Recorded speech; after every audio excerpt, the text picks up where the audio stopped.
अपनी जान बचाने के लिए लड़की भागते भागते गलत रास्ते पर निकल जाती है और अचानक उसकी टक्कर एक ऐसे बिजनेसमैन से हो जाती है जिसे किसी ने नशीला पदार्थ दे रखा होता है। हालात बहुत खराब होते हैं। मजबूरी में लड़की उसे अपनी जिंदगी की आखिरी उम्मीद समझकर तुरंत उसका हाथ पकड़ लेती है और खुद को उसकी गर्लफ्रेंड बता देती है। पीछा करने वाले लोग जैसे ही उस ताकतवर बिजनेसमैन को देखते हैं तुरंत डर के मारे वहाँ से भाग जाते हैं। लेकिन इसी बीच नशीले पदार्थ का असर और बढ़ जाता है। लड़की मजबूरी में उस आदमी आरव मल्होत्रा को एक होटल ले जाती है। जैसे ही वह वहाँ से जाने लगती है आरव उसका हाथ पकड़ लेता है। लड़की अपनी पहचान छुपाना चाहती थी लेकिन जो मदद उसने अनजाने में की थी उसका एहसास करके लड़की आखिरकार उसकी मदद कर देती है। अगली सुबह आरव उसे 10 लाख का चेक देता है। लड़की अपनी बीमार माँ के इलाज के बारे में सोचकर वह पैसे रख लेती है लेकिन साफ कह देती है कि एक दिन मेहनत करके सारे पैसे वापस कर देगी। यह कहकर वह वहाँ से चली जाती है। लड़की को बिल्कुल अंदाजा नहीं होता कि आरव उसे पहली नजर में ही दिल दे बैठा है। 3 महीने बाद लड़की को पता चलता है कि वह गर्भवती। कॉलेज से निकाले जाने के डर से वह अपनी पहचान छुपाकर बच्ची को जन्म देती है और अकेले ही उसकी परवरिश करती है। 5 साल तक आरव केवल उस एक नाम के भरोसे पूरे शहर में लड़की को ढूंढता रहता है जो लड़की ने कभी मजाक में उसे बताया था लेकिन उसे कभी कोई सुराग नहीं मिलता। एक दिन अचानक आरव एक पहचानी हुई आवाज सुनता है। पलटकर देखता है तो वह वही लड़की होती है, नंदिनी, जिसे वह सालों से ढूंढ रहा था। इस समय कुछ औरतें उसे गलत फहमी में किसी और के साथ जोड़कर झगड़ा कर रही होती है। नंदिनी एक वकील होती है और कानून का सहारा लेकर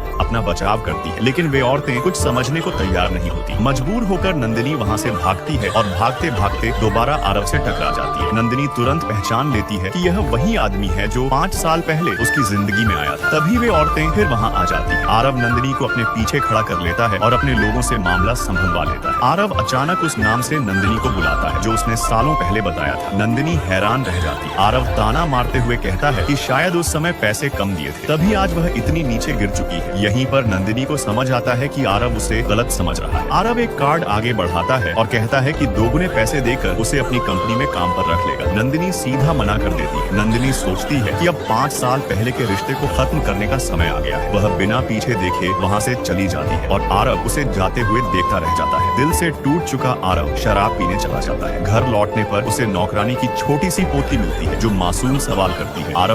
आरव मुस्कुरा देता है क्योंकि उस बच्ची को देखकर उसे सुकून मिलता है। असिस्टेंट कहता है कि बच्ची की माँ बहुत लापरवाह है लेकिन आरव उसे रोक देता है और कहता है कि सिंगल मदर होना आसान नहीं होता। नौकरानी बताती है कि 5 साल पहले उसकी बेटी ने उसकी बीमारी के लिए दिन रात मेहनत की, दिन में काम और रात को दस्तावेज तैयार करती थी। आरव के दिमाग में नंदिनी का चेहरा घूम जाता है लेकिन उसे यह नहीं पता होता कि वह बच्ची उसी की बेटी है। कुछ दिन बाद आरव के दादा उससे शादी के लिए जोर डालते हैं। मजबूरी में आरव मिलने के लिए मान जाता है। उसी रात बार में आरव दोबारा नंदिनी को देखता है। नशे में वह उसे बाहर ले जाता है और एक नकली शादी का प्रस्ताव रखता है। 1 साल के लिए शादी, पैसा जितना वह मांगे। नंदिनी अपनी बेटी के भविष्य के बारे में सोचकर मान जाती है। अगले दिन दोनों कोर्ट मैरिज कर लेते हैं। घर के बाहर निकलते ही आरव कहता है कि नंदिनी को उसके साथ रहना होगा ताकि लोगों को शक न हो। नंदिनी मजबूरी में मान जाती है। गाड़ी में आरव उसे सोते हुए देखता है और उसका दिल दोबारा पिघलने लगता है। लेकिन जैसे ही नंदिनी गाड़ी से उतरती है और सामने वही बंगला देखती है जहाँ उसकी बेटी रहती है वह सदमे में वहीं जम जाती है।